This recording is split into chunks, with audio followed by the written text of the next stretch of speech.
వింటే నీ శరీరం బాగుపడుతుంది. ఎందుకంటే ఆల్రెడీ ఆదాం చేసిన పాపం వీడి శరీరం కూడా పాడైపోయింది, మనసు కూడా పాడైపోయింది, హృదయం పాడైపోయింది, ఊహ పాడైపోయింది. అది ఏం చేయలేడు. మాట్లాడడానికి నిదానంగా ఉండాలనుకుంటాడు, కోపపడకుండా నిదానంగా ఉండాలనుకుంటారు. ఉండలేరు. కానీ ఉండగలిగితే ఎప్పుడు వినుటకు వేగురు పడి ఉన్నవారు, విన్నదెవరి గురించి? క్రీస్తు గురించి విన్నవారు. సమస్య చిన్న చిన్న లాజిక్ మిస్ అవుతున్నారు. దీన్ని లాజిక్ అనే ఈ మాటను ఎందుకు ఉపయోగించారంటే మొత్తం ప్రజలందరూ దీన్ని ఏమంటారంటే లాజిక్ అంటారు లోకపరంగా. కానీ ఇది ఆ బైబిల్ నిబంధనలలోకి వచ్చేటప్పుడు దీన్ని ఏమంటారంటే మర్మం అంటారు. మర్మము క్రీస్తుని నేర్చుకుంటే ఆయన మర్మములను మీకు అనుగ్రహిస్తాడు. మీకు దాని ద్వారా మీరు ఏం చేస్తారంటే మాట్లాడటకు నిదానంలో ఉంటారు, ఓపించటకు నిదానంలో ఉంటారు. మర్చిపోరు మీరు. అయ్యో ఈ మాట రాసండి సరే అని అనుకుంటారు. తర్వాత మర్చిపోతారు మాటలు. అంటే నిదానంగా ఉండాలనుకుంటారు, మాట్లాడకుండా జాగ్రత్తగా అనుకుంటారు వీళ్ళు. కాబట్టి అంతే మాట్లాడేస్తారు. అరే ఈ మాట అనుకోకుండా ఉండవలసింది అంటారు. కోపడిపోతారు. కోపడిపోయి ఇల్లంతా కూలిపోయిన తర్వాత పందిరేసిన తర్వాత అన్ని మొత్తం రెక్కలు పులిసిపోయేలాగేటట్టుగా మొత్తం బీపీ రేజ్ అయిపోయేటట్టుగా అన్నీ మాట్లాడేసి కోపపడి మొత్తం అంతా అయిపోయింది. అలా కోపడకుండా ఉండవలసిందంట. మర్చిపోతారు. కానీ విషయం ఏంటో తెలిసిన స్వాతంత్రం ఇచ్చే నియమంలో ఉండి తేరి చూడాలి. అంటే తేరంటే చూడడం అంటే క్రీస్తుని చూస్తాడనమాట. ఆయన గురించి క్రీస్తు గురించి విన్న వాళ్ళు ఏం చేస్తారంటే స్వాతంత్రం అంటే మాట్లాడంతే, పడ్డంతే. స్వాతంత్రం అంటే ఏంటి? ఈ శరీరాలన్నీ కూడా సర్వ స్వాధీనంలో ఉంచుకుంటాడు అనమాట. స్వాధీనంలో ఉంటాయి. పురుషుడైనా సరే, స్త్రీ అయినా సరే. కంటిన్యూ చేయండి. ఏకపోతే కంటిన్యూ చేయండి. తన క్రియలో అయితే స్వాతంత్రమునిచ్చు సంపూర్ణమైన నియమములో తేరి చూచి, ఇది మాట సంపూర్ణమైన నియమం. ఆ పదం చూడండి, సంపూర్ణం మాట. పూర్ణం అంటే ఇది పర్ఫెక్ట్ మాట. అన్నింటినీ 100% పాటిస్తాడనమాట. పూర్ణం అంటే సంపూర్ణం. మాట్లాడటకు నిదానం ఉంటుంది, కోపించటకు నిదానం ఉంటుంది, అన్నిటినీ పాటిస్తాడనమాట. సంపూర్ణం అంటే దాన్నే పర్ఫెక్ట్ అంటాడు. అది దేని ద్వారా సాధ్యం అవుతుంది అంటే క్రీస్తు గురించి నేర్చుకున్నాం. చాలా మంది దాన్ని చేయలేకపోతున్నారు. దాన్ని నేను చదవను, ఇప్పుడు చదవండి. నిలకడగా ఉండువాడెవడో వాడు విని మంచివాడు కాక క్రియ చేయువాడై ఉండి తన క్రియలో ధన్యుడవును. క్రియ చేయువాడై ఉండి ఎందుకే క్రియ ఏం చేస్తాడు? ఇప్పుడు నిదానంగా ఉన్నాడు అనుకోండి, నిదానంగా మాట్లాడుతున్నాడు అనుకోండి, క్రియ చేయువాడే కదా. నిదానం లేదని కూడా మాట్లాడంటారు. చాలా పోయింది. చిన్న విధానంలో వచ్చినాం. ఎందుకని అతనికి మాట్లాడినప్పుడు రేజ్ అయిపోతారు అన్నమాట. అంటే అదొక భయం ఉందన్నమాట. ఇంకా చాలా మంది స్త్రీలు, కొంతమంది మేము మాట్లాడడం అంటే మీరే మాట్లాడాలంట. అంటే ఏంటంటే మాట్లాడటకు నిదానం ఇవన్నీ ఎప్పుడు వస్తాయంటే ఆయన చెప్తున్నటువంటి మాటలు పెట్టి ఆయన మాట వింటే ఏం చేస్తాడంటే క్రియ చేస్తాడంటే. క్రియ అంటే పరిశుద్ధంగా ఉండాలి కాదు, ఉంటాడు. వింటే పరిశుద్ధంగా ఉంటాడు, వింటే ప్రేమగా ఉంటాడు, వింటే అన్నిటిలో పర్ఫెక్ట్గా ఉంటాడు అన్నమాట. ఇది మాట వింటే ఉంటాడు. క్రియ చేస్తాడు, ఆ క్రియలో ధన్యులో ఉంటాడు. అదే నేను ఏమన్నానంటే న్యూ టెస్టమెంట్ అంటే నూతన నిబంధన, పరిశుద్ధమైన నిబంధన. ఇది విశ్వాస నిబంధన. ఏం చెప్తుందంటే ఈ నిబంధన వింటే చాలు, మర్చిపోడు, వింటే చాలు, క్రియ చేస్తాడు, పరిశుద్ధంగా ఉంటాడు అంతే. అదే ధర్మశాస్త్రం ఏం చెప్తుందంటే చెయ్యాలని చెప్తుంది. చెయ్యాలని అనుకునే ప్రతి వాడు కూడా ఏం చేస్తాడంటే అంతే, చేయకుండా చేయలేడు, ఫెయిల్ అవుతూ ఉంటాడు. ఇలా ఉంటాడు. నేను ఇలా అన్నాను, ఇలాంటి జాగ్రత్తగా ఈయన మాట విని మాట ప్రకారంగా చేయవాడు వీళ్ళు ఎక్కడ మీద కడతారు, రైట్. దాని మీద వాన కురిసిన చెప్పండి, వరదలో కురిసిన గాలి విసిరి ఆ ఇంటి మీద పోతుంది. ఇల్లు పడిపోయిందా? పడలేదు. ఎందుకు పడలేదు? చెప్పు, ఎందుకు పడలేదు? ఎందుకు పడలేదు? బండ మీద వేయబడింది కాబట్టి. ఆ బండ మీద అంటే ఏంటి? ఈయన మాట విని మాట ప్రకారంగా చేయవాలి. ఎవరి గురించి అంటే యేసు ప్రభు గురించి వింటే బండ మీద వేయబడుతుంది ఇల్లు. ఆ తర్వాత చెప్పాడు, తర్వాత ఏమంటే ఈయన మాట విని మాట ప్రకారంగా చేయని ప్రతివాడు ఎక్కడ కడతాడు? ఇల్లు బండ మీద కడతాడు, ఇసుక మీద కడతాడు. దాని మీద కూడా వాన గురించింది, వరదలు వచ్చినాయి, గాలి విసిరి కొట్టింది.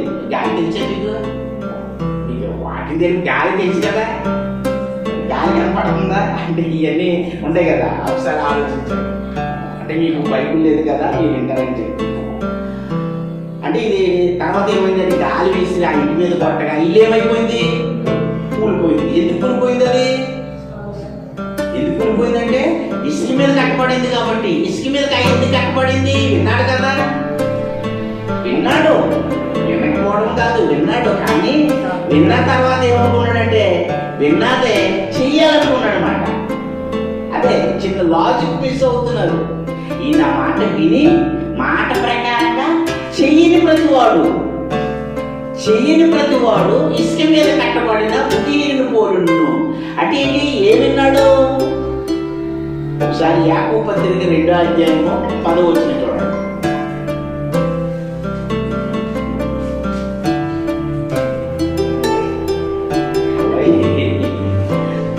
ఒకసారి రండి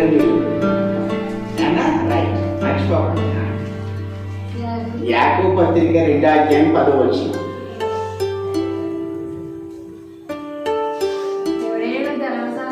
ఎవడైనా ధర్మశాస్త్రమును అంతయు గైకొని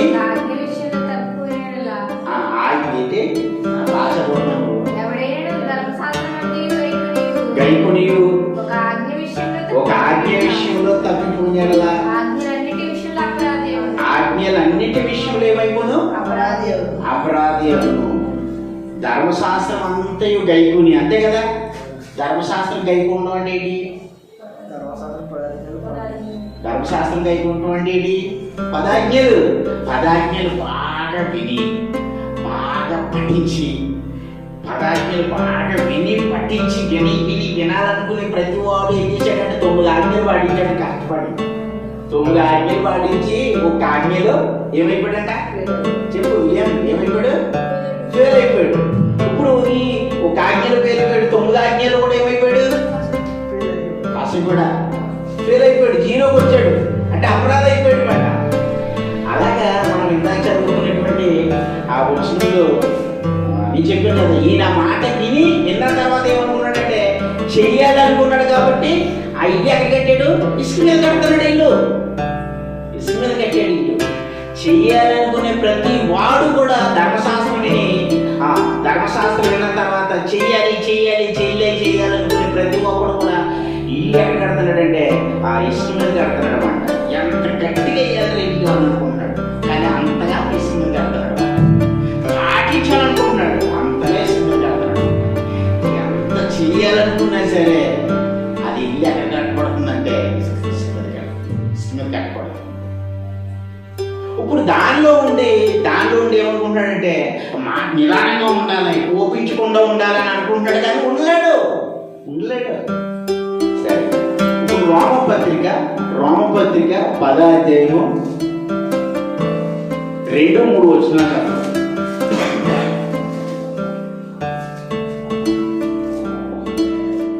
రోమపత్రిక 10వ అధ్యాయము 2-3 వచనాలు. వారు దేవుని యందు ఆసక్తి గలవారని వారిని గూర్చి సాక్ష్యం ఇచ్చుచున్నారు.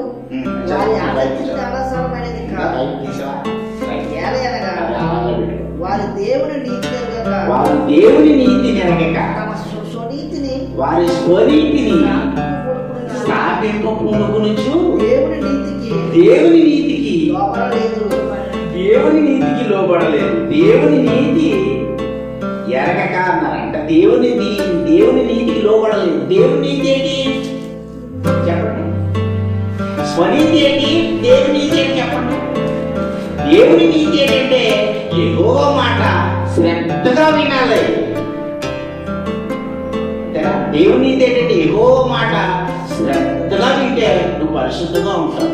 యెహోవా మాట శ్రద్ధగా వింటే నీ ఇల్లు బండ మీద కట్టబడుతుంది. ప్రభు మాట శ్రద్ధగా వింటే స్వాతంత్రం ఇచ్చు సంపూర్ణ నియమంలో ఉంటావు. వింటే క్రియ చేస్తావు, చెయ్యాలి కాదు, వింటే క్రియ చేస్తావు. అయితే నువ్వు పరిశుద్ధుడు కాబట్టి, నువ్వు నీతిమంతుడు కాబట్టి, నువ్వు కుమారుడు కాబట్టి నువ్వు చేస్తావంటే చెయ్యాలి. నువ్వు పరిశుద్ధుడుగా ఉండి చెయ్యాలి, నీతిమంతుడుగా ఉండి చెయ్యాలి, కుమారుడుగా ఉండి చెయ్యాలి. ఒకవేళ కుమారుడుగా ఉండి చేయకపోతే స్వాస్థ్యమును కోల్పోతావు. ఇప్పుడు కుమారుడు తప్పు చేశాడనుకో, తండ్రి శిక్షిస్తాడా శిక్షించడా? అంటే కుమారుడుగా ఉండి నువ్వు తప్పు చేస్తే నీకు దెబ్బలు పడతాయి, నీకు తల్లిదికి అప్పగిస్తాడు, శిక్షకి అప్పగిస్తాడు, నీకు పొజిషన్ కోల్పోవు, నీకు దెబ్బలు పడతాయి అంతే. అలాగని చిన్నపిల్లలు తప్పు చేసినప్పుడు తల్లిదండ్రులు ఊరుకుంటారేంటి? 4 ఏళ్ళు లాగేస్తూ ఉంటారు. అలాగే ప్రియులారా ఆలోచించండి. మనం ఏంటంటే దేవుడు యేసు ప్రభు మాట వినే ఆ మనసు మనకు ఉండాలన్నమాట. వింటున్నప్పుడు మనం ఏం చేస్తామంటే మన స్వనీతి యాక్టివేట్ అవ్వదు. ఇక్కడ మనం చదువుతున్నటువంటి యూదులకు రాయించినటువంటి మాట వాళ్ళు ఆసక్తి పరులు అంట. ఆ మాట చూడండి, 2వ వచనం మళ్ళీ సాక్షాత్కారం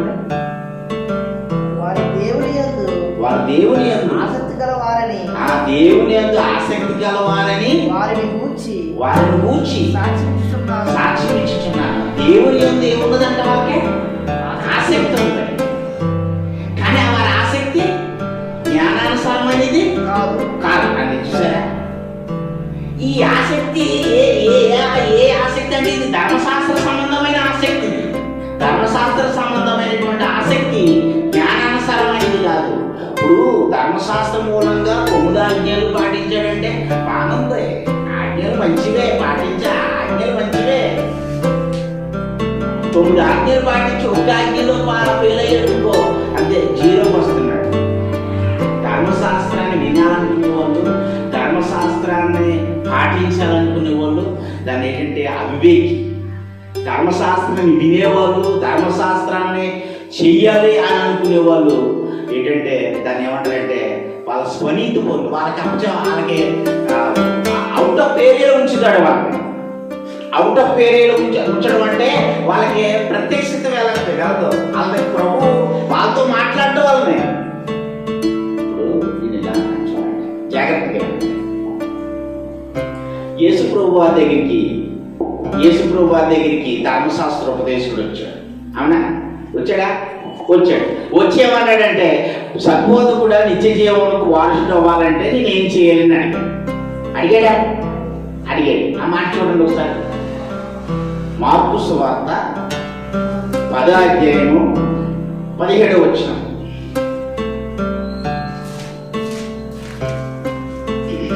మార్కు సువార్త 10వ అధ్యాయము 17వ వచనం.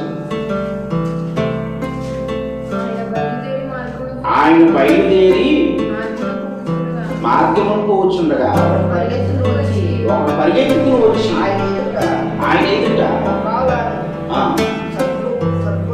సద్బోధకుడా నిత్య జీవమునకు వారసుడగుటకు నేనేమి చేయదనని ఆయన. అంటే ఏమనుకున్నాడు?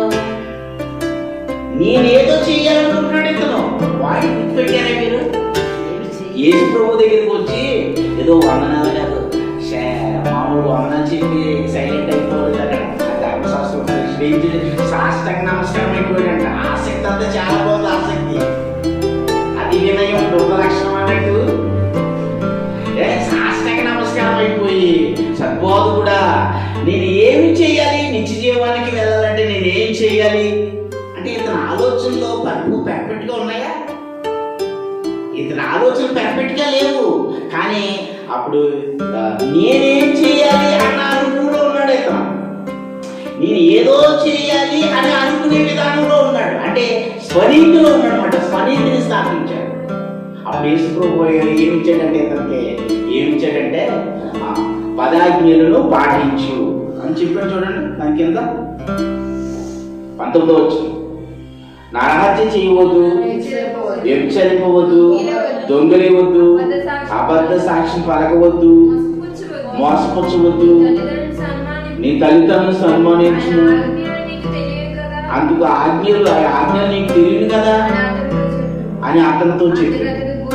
అందుకు అతడు బోధకుడా బాల్యము నుండి ఇవన్నీ అనుసరించుచునే ఉంటుందని చెప్పి ఇతను ఏం చేస్తాడంట, బాల్యము నుండి ధర్మశాస్త్రం పాటిస్తానే ఉన్నాడు. కానీ ఇతనికి మనసాక్షి ఎలా ఉంది, అసలు నిత్య జీవానికి వెళ్తానో లేదు అన్న సందేహం ఉంటుంది. తెలిసిన అందరూ అలాగే ఉన్నారు. ఇప్పుడు అందరూ ఎలా ఉన్నారంటే యేసు ప్రభువుని విశ్వసించారు, రక్షణ పొందుకున్నారు.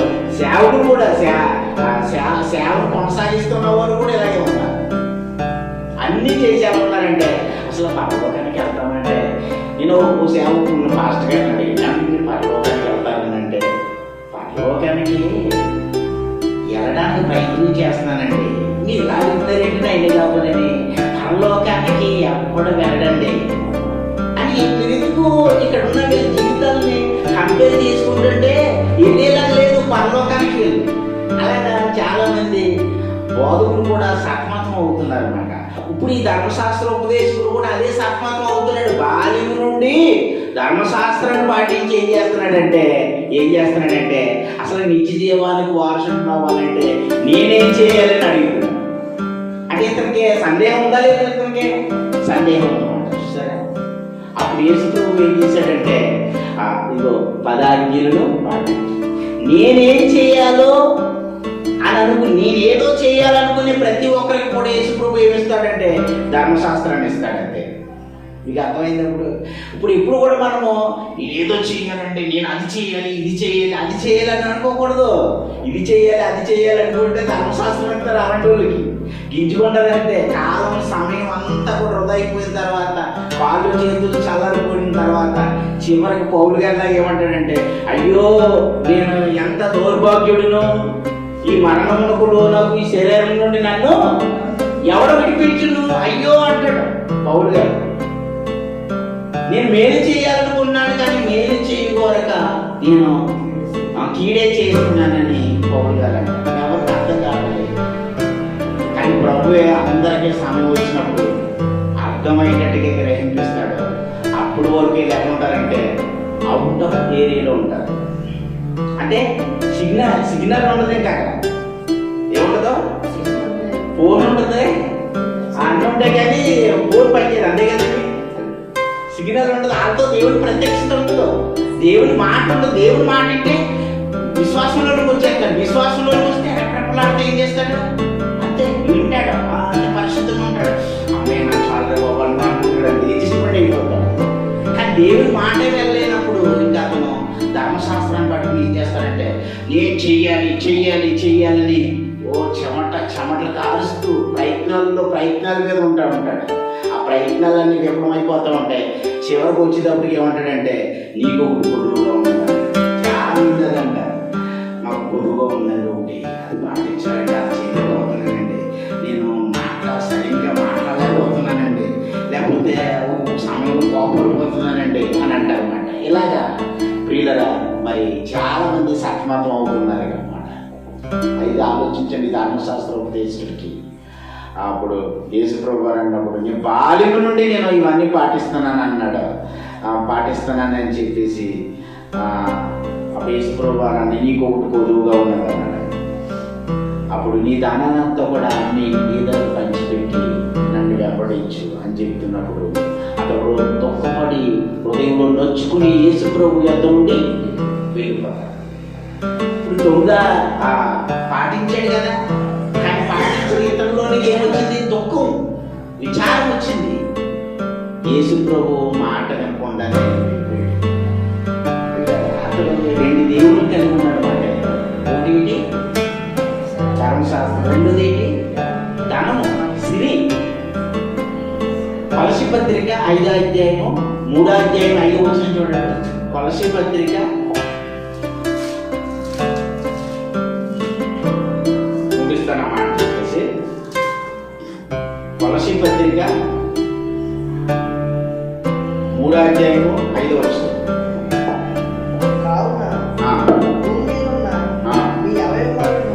అవయవములను అనగా అనగా జారత్వము, అపవిత్రత, కామకం, దురాశలను, విగ్రహారాధనైన ధనాపేక్షను చంపివేయుడి. విగ్రహారాధన అయిన ధనాపేక్షను చంపివేయుడి అని అన్నాడు. చూసారా, విగ్రహారాధన అయినటువంటిది దాన్ని ఏమన్నాడంటే ధనాపేక్ష. ఇతనిలో ఏమన్నాడు? ఇప్పుడు విగ్రహారాధన చేస్తున్నాడు. ఎప్పుడు ఇతనికి ఏంటి? ఇప్పుడు యేసుప్రభు ఏమన్నాడు? నీ ధనమంతా అమ్మి బీదలకు పంచిపెట్టు, అప్పుడు నన్ను వెంబడించి అన్నాడు.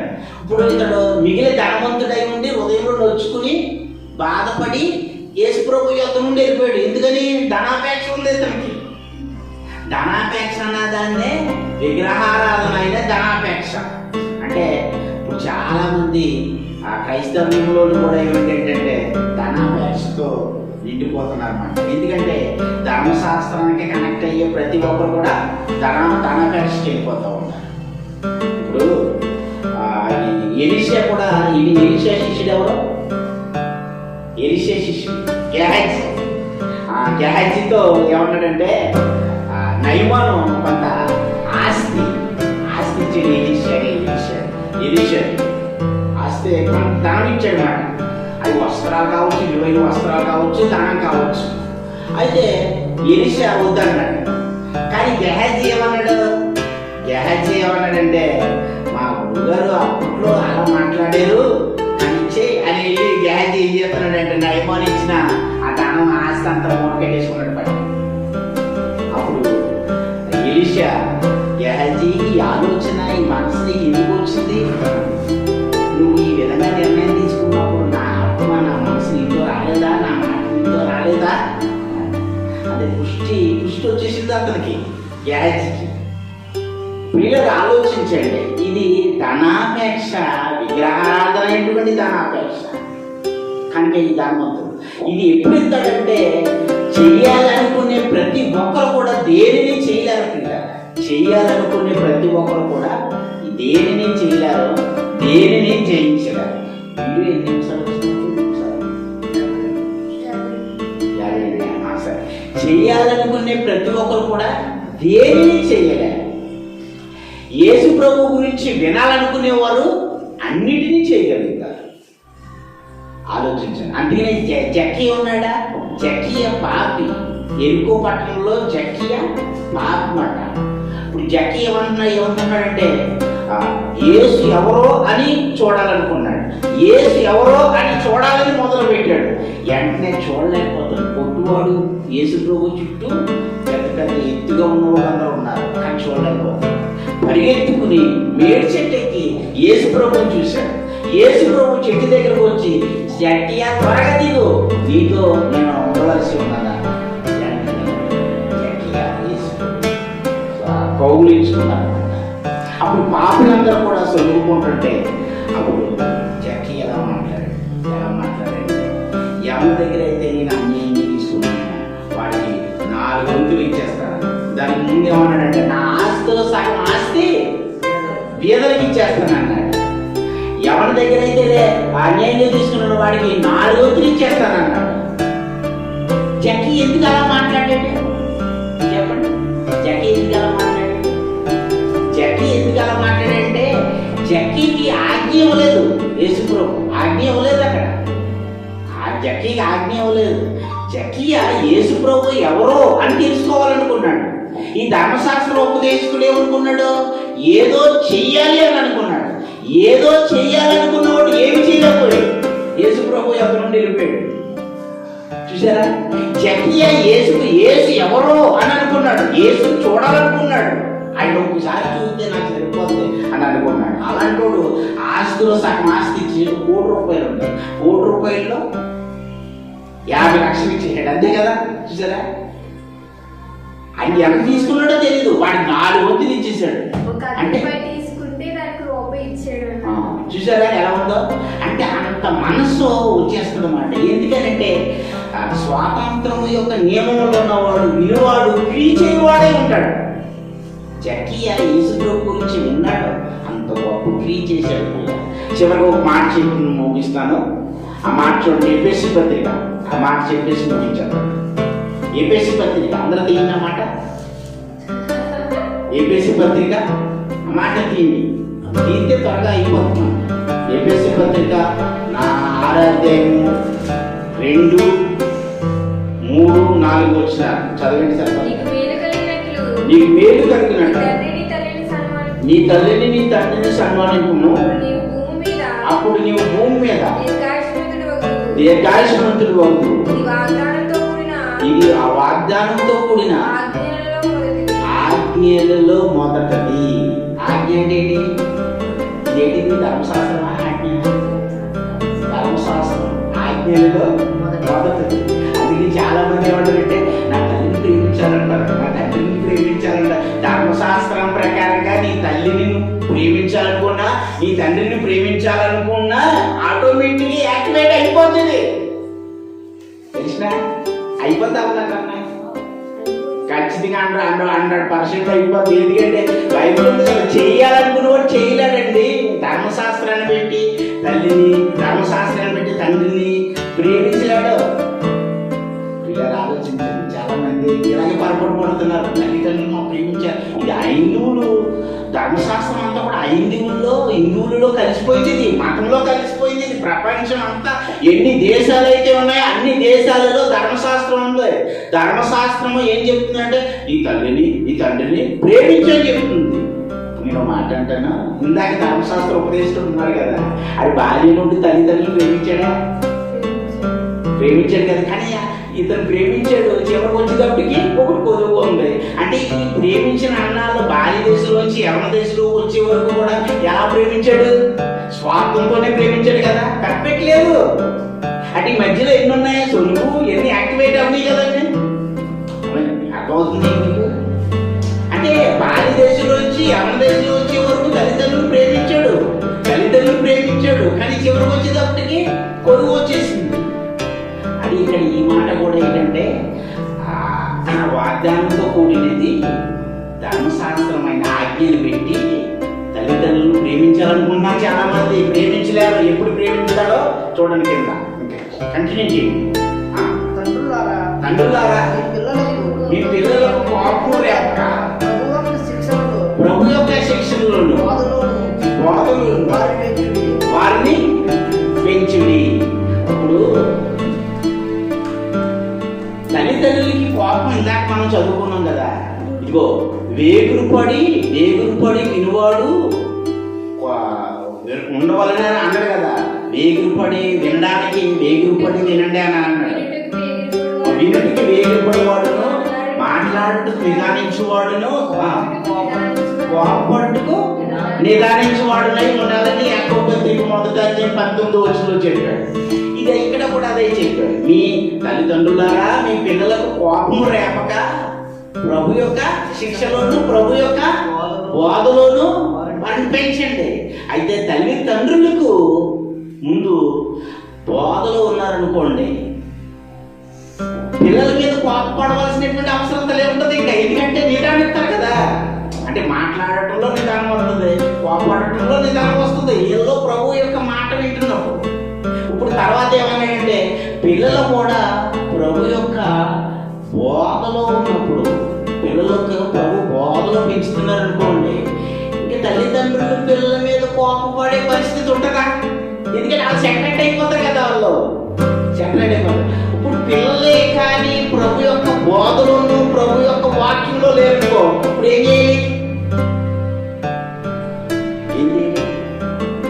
శిక్షలో అంటే శిక్ష అంటే ఏంటి? అసలు ప్రభు యొక్క వాక్యాన్ని నేర్చుకున్నావా? ఈరోజు వాక్యాన్ని విన్నావా? వాక్యాన్ని నేర్చుకున్నావు, ప్రభు నీతో మాట్లాడాడా? ఏం మాట్లాడాడు? శిక్షణ అంటే కర్రెచ్చి చంపులను చెడగొడేయడము, లేకపోతే అణిచిపెట్టి గుద్దేయడము కాదు. అంటే చాలా మంది అలాగా ఉంటుంది కదండి. ఇది మన ఏంటి ధర్మశాస్త్రం కాదు, ఇది శరీరంతో చేసింది కాదు. విన్నావా? ప్రభు నీతో ఏం మాట్లాడాడు? ఇది శిక్షణ ఇలా చేస్తుంది అన్నమాట. ఇప్పుడు ఒక రోజు 2 రోజులు తర్వాత ఏం చేస్తారంటే వినాలన్న మనసు పిల్లలకి రావాలన్నమాట.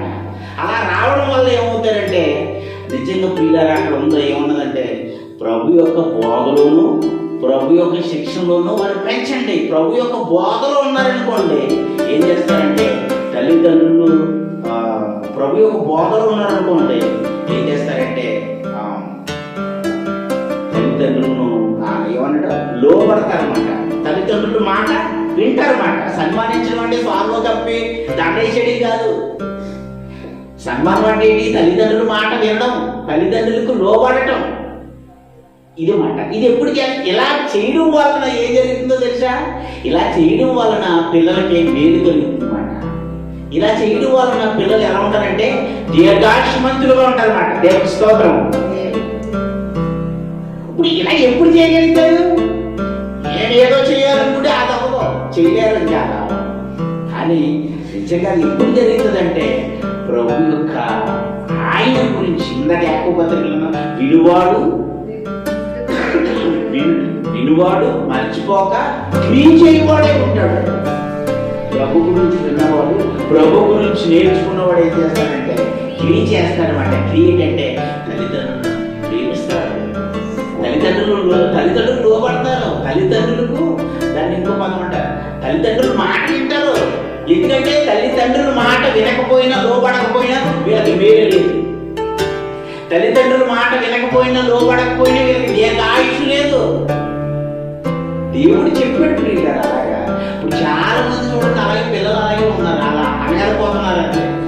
కానీ మీరు ఖచ్చితంగా ప్రభు మాట వింటే ఏం చేస్తారంటే, ఇది ప్రభు మన కొరకు మనం ప్రేమించి ఇచ్చినటువంటి మాటల ప్రియులారా. ఇది థియాలజీ కాదు, అక్షరం కాదు. ధర్మశాస్త్రం అంతా అక్షరము రాసేసుకుంటారంటే, పుస్తకం మీద పుస్తకాల మీద పుస్తకాలను రాసేస్తారంటే మొత్తం అన్నింటిలో యాక్టివేట్ అయిపోతూ ఉంటారు. నేనున్నాను, ఇన్ని వచ్చిన రాశాను, ఏది పుస్తకం ఇది నాకేమన్నా నోట్స్ ఉందో పుస్తకం దగ్గర ఎన్ని వచ్చినది. కాబట్టి ఇది థియాలజీ కాదు, ఇది అక్షరం కాదు. ఇది ఏంటంటే ఆత్మనేమో. వింటే క్రియ చేస్తాం అంతే. నడిపించుకునేవాడు మాట్లాడుకునేవాడు ప్రభువే. అట్టి తలంతు, అట్టి గ్రహింపు, మాట్లాడే ఆ గ్రహింపు అన్ని విధాలుగా మీరు పరిపూర్ణులుగా ఉండే జ్ఞానము ప్రభు మీకు అనుగ్రహించుగాక. ఆమె ప్రార్థన చేయాలి. పరిశుద్ధుడైన మా దేవానికి స్తోత్రాలు. ఇదిగో నాయన, మరి ఈ యొక్క గండ్రేడ్లో మరి ఈ బైబిల్ స్టడీలో మీరు మమ్మల్ని సిద్ధపరచుకుని కూడి ఉన్న నీ పిల్లలను మీరు సిద్ధపరిచి మమ్మల్ని నిలబెట్టుకుని మీరు మాతో మాట్లాడిన విధానాన్ని పెట్టి మీకు కృతజ్ఞతలు. నాయన, నీ కృపా కనికరము నీ పిల్లలను ఉంచున్నాను. సహాయ దయచేయమని కృప చూపించుకుని జీవము గల తండ్రి నీకు స్తోత్రాలు. ఇగో ప్రభువా, వినువాడు వేగులు పడి వినాలన్నావు నాయన. క్రీస్తు గురించి వింటున్నప్పుడు, నేర్చుకున్నప్పుడు మాట్లాడటం నిదానమై ఉంటాడు నాయన, కోపించుటకు నిదానం కలిగి ఉంటాడని ఎన్నో విషయాలు మీరు మాతో మాట్లాడినందుకు మీ కృతజ్ఞతలు చెల్లించుకుంటూ కూడి ఉన్న నీ పిల్లలను బలపరిచి ధైర్యపరిచి ప్రభువా వారు గ్రహింపులోనికి రావడానికి ప్రభు చూపించున్నాను. యూట్యూబ్లో వింటున్న ప్రతి ఒక్కరిని కూడా మీరు దర్శించమని, సంపూర్ణ గ్రహింపు వారికి దయచేయమని ప్రభు చూపించమని యేసు ప్రభు గారికి ప్రార్థన అడిగి వేడుకుంటున్నాను మా పరమ తండ్రి. ఆమేన్. అందరికీ వందనాలండి.